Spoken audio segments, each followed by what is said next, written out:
4 দিনের বৃষ্টিতে রেকর্ড পরিমাণে জল রাজ্যের, বন্যায় প্রচুর ক্ষয়ক্ষতির সম্মুখীন গোটা রাজ্যের জনগণ। শহর থেকে গ্রাম, পাহাড় কোথাও রেহাই পাননি।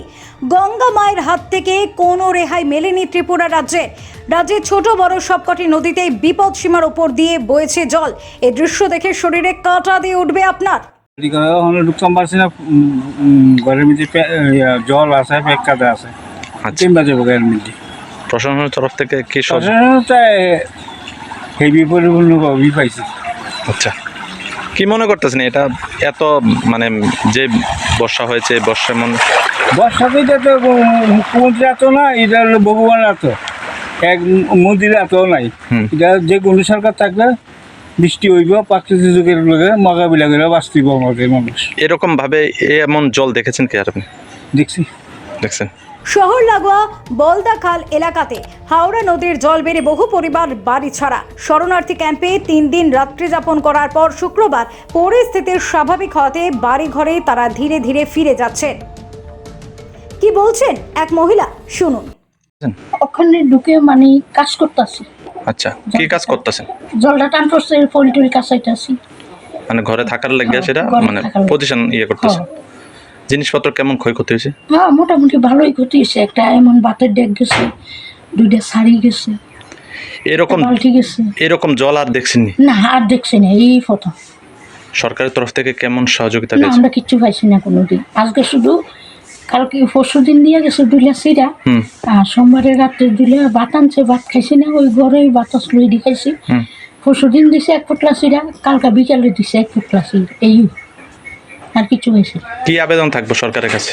আবেদন আমরা ক্ষয়ক্ষতিটা মানুষ যেমন দেখতে পারি না, যেমন আমরা ক্ষয়ক্ষতিটা পূরণ করি। এটা তো হাওড়া নদীর জলই এরকম। হাওড়া নদীর জল। দর্শক বন্ধুরা, আপনারা শুনেছেন কি বলছেন মহিলা। এবার এই মহিলার কথা শুনলে আপনার গায়ে কাঁটা দিয়ে উঠবে, শিউরে উঠবেন। কিভাবে বসত বাড়ি রূপ নিয়েছে খালের মতো, দেখলে মনে হয় কত কষ্টই না তারা করেছে। ভাবুন তো, ঘরের ভিতরে সাদা ধপধপে মাটি তোপ কেটে পরিষ্কার করছেন ঘরের গৃহিণীরা। দৃশ্য দেখে হতবাক সকলে। আবার অনেকে রাস্তা দিয়ে চলাচল করার জন্য মাটি কেটে পরিষ্কার করছেন। বন্যায় মহিলাদের কাপড় সহ ঘরের আসবাবপত্র হালকা রোদের ঝিলিকি দিলেই তারা শোকাচ্ছেন। এই চিত্রে ধরা পড়ল এসডি নিউজ মিডিয়ার ক্যামেরায়। আপনারা দেখছেন এসডি নিউজ মিডিয়া। এই মুহূর্তে আপনাদের সঙ্গে রয়েছে আমি শুভম। যে জায়গায় এই মুহূর্তে দাঁড়িয়ে রয়েছে, জায়গার নাম হলো আগরতলা লাগোয়া বলদাখাল। টানা 3 দিনের ভারী বৃষ্টিপাতের কারণে কিন্তু জলমগ্ন ছিল এই বলদাখাল। এই বলদাখালের পরিস্থিতি দেখলে আপনিও ভয় পেয়ে যেতেন। আজ জল কমার সাথে সাথে, হাওড়া নদীর জল কমার সাথে সাথে বলদাখালের জল কমতে শুরু করেছে। ইতিমধ্যে আমাদের এসডি নিউজের ক্যামেরায় ধরা পড়ল সেই চিত্র। যারা বাড়ি থেকে বের হয়ে গেছিল, যারা শরণার্থী ক্যাম্পে ছিল, আজকে শরণার্থী ক্যাম্প থেকে তারা বাড়িতে ফিরছেন। সেই চিত্র আমাদের এসডি নিউজের ক্যামেরায় সঞ্জয় রয়ের সাথে শুভম দরের রিপোর্ট, বলদাখাল।